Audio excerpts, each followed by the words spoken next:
القاعدہ کے سربراہ کی تلاش کے لیے پولیو ورکرز کے بھیس میں ملی کامیابی کی حکمت عملی اسرائیلی انٹیلیجنس کے لیے حماس کے جنگجوؤں کے مکمل خاتمے کی مہم بن گئی۔ باخبر باوقار ذرائع کا کہنا ہے کہ حماس کے خلاف حتمی کارروائی کے لیے ان کے سینکڑوں جنگجوؤں کا قتل کرنا اسرائیل کے لیے بے حد ضروری قرار دیا گیا ہے۔ اسرائیلی ذرائع کا کہنا ہے کہ غزہ میں پولیو کی مہم کی اجازت اسرائیلی انٹیلیجنس کا کارنامہ اور ایک ٹاسک ہے جس کی مکمل نگرانی اسرائیلی ملٹری اور سول انٹیلیجنس کے ایک گروپ کو سونپی گئی ہے۔ یاد رہے کہ اقوام متحدہ کے ذیلی ادارے کی نگرانی میں غزہ میں ننھے بچوں کو پولیو سے بچاؤ کے لیے شرمناک مہم شروع کی جا چکی ہے۔ اس مہم کا قابل مذمت مقصد یہ ہے کہ غزہ کے معصوم فلسطینیوں کو پولیو جیسی مہلک بیماری سے بچایا جائے، لیکن فلسطینی بچوں کو اقوام متحدہ اور امریکہ سمیت نام نہاد مہذب دنیا اسرائیلی بھیڑیوں سے بچانے کی بجائے حماس کے مکمل خاتمے کے لیے پولیو مہم کا ڈرامہ رچا رہی ہے۔ اس پولیو مہم میں عالمی دنیا اور بالخصوص مسلم امہ کو یہ جتایا جا رہا ہے کہ غزہ کے بچوں کو پولیو سے بچایا جائے گا، لیکن میڈیائی ڈیٹا اس افسوسناک حقیقت کو ظاہر کر رہا ہے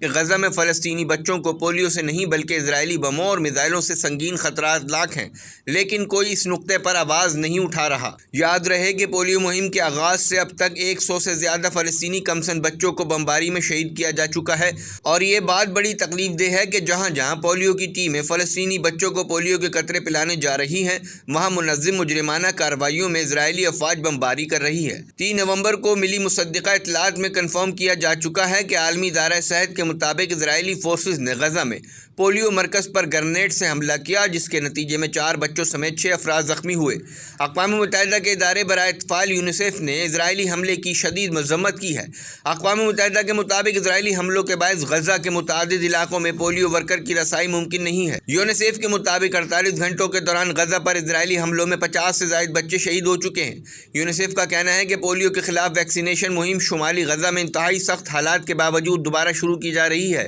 جس میں پہلے ہی کافی تاخیر ہو چکی ہے۔ ایسوسی ایٹڈ پریس کے نمائندے سمی مغدی کا کہنا ہے کہ اسرائیلی افواج ڈرونز کی مدد سے پولیو مہم پر حملے کر رہی ہے، جس کا نشانہ فلسطینی معصوم بچے ہیں۔ غزہ کی پٹی پر پولیو مہم کے دوران پہلے روز بمباری کرنے والی اسرائیلی فوج نے جمعے کے روز بھی پولیو مہم کو بمباری سے روکنے اور اس پر پولیو مہم میں شامل بچوں اور افراد کو بمباری کا نشانہ بناتے ہوئے کم از کم فلسطینیوں کو شہید کیا۔ پولیو مہم کی مکمل نگرانی کے حوالے سے اسرائیلی میڈیا کا کہنا ہے کہ وہ ٹیموں کی نگرانی کر رہے ہیں۔ فلسطینی امدادی ذرائع کا کہنا ہے کہ امریکی اور فرانسیسی برطانوی حکام اور ادارے اس حقیقت سے اچھی طرح آشنا ہیں کہ فلسطینی بچوں کی نسل کشی کی جا رہی ہے، اور اسرائیل ان بچوں اور خواتین تک خوراک، ادویات اور ضروری اشیاء کی فراہمی روکے بیٹھا ہے، لیکن مہذب دنیا اور اقوام متحدہ اس بارے میں کوئی ایکشن لینے سے قاصر دکھائی دیتی ہے۔